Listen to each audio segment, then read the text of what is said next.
बाजार आमंत्रित करता है कि आओ, मुझे लूटो और लूटो, सब भूल जाओ, मुझे देखो, मेरा रूप और किसके लिए है? मैं तुम्हारे लिए हूँ। तुम कुछ चाहते हो तो भी देखने में क्या हर्ज है? अजी, आओ भी। इस निमंत्रण में यह खूबी है कि आग्रह नहीं है। आग्रह तिरस्कार जगाता है, लेकिन ऊंचे बाजार का आमंत्रण मुख होता है और उससे चाह जगती है। चाह मतलब अभाव। चौक बाजार में खड़े होकर आदमी को लगने लगता है कि उसके अपने पास काफी नहीं है।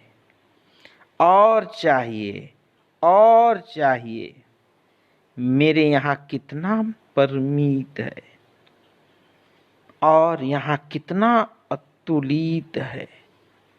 ओह ओह ओह, सब कुछ मेरे मुट्ठी में होता। नमस्कार दोस्तों, तो आज मैं बाजार दर्शन का दूसरा भाग लेकर के आपके पास उपस्थित हुआ हूँ।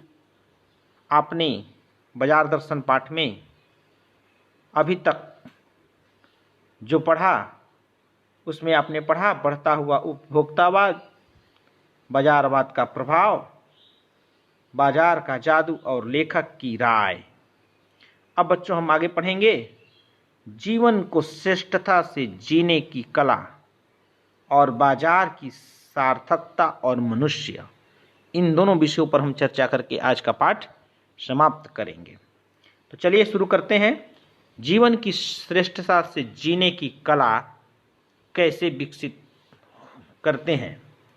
लेखक के अनुसार व्यक्ति को अपने मन को नियंत्रित कर जीवन के सभी महत्वपूर्ण निर्णय सोच समझ करके लेने चाहिए।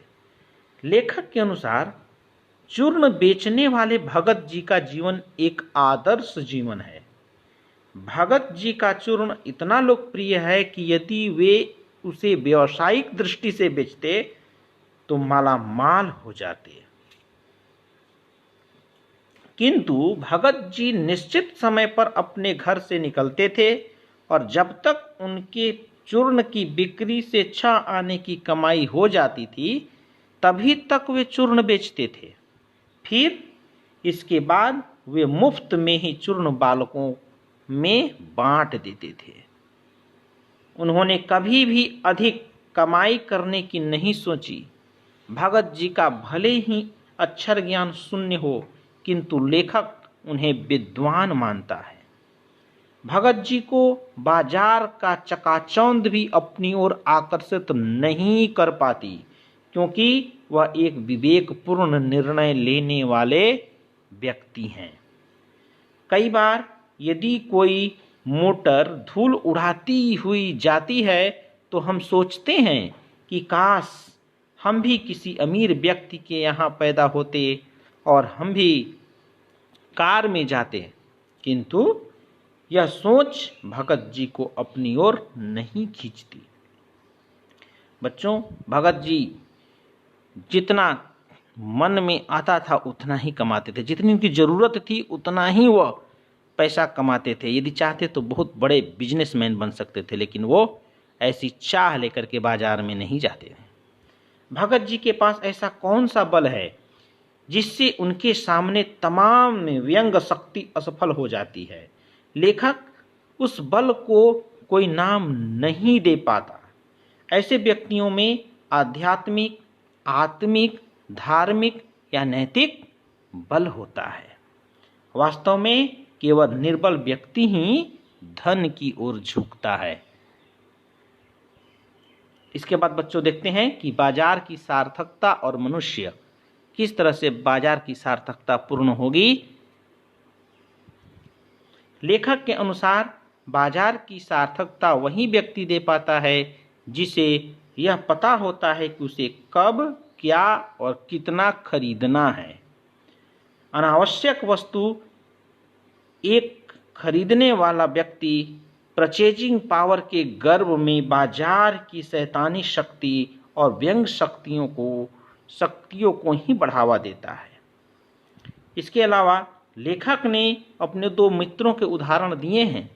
यह बताते हैं कि जो अर्थशास्त्र केवल बाजार का पोषण करता है वह अनीति शास्त्र है, वह अर्थशास्त्र नहीं है।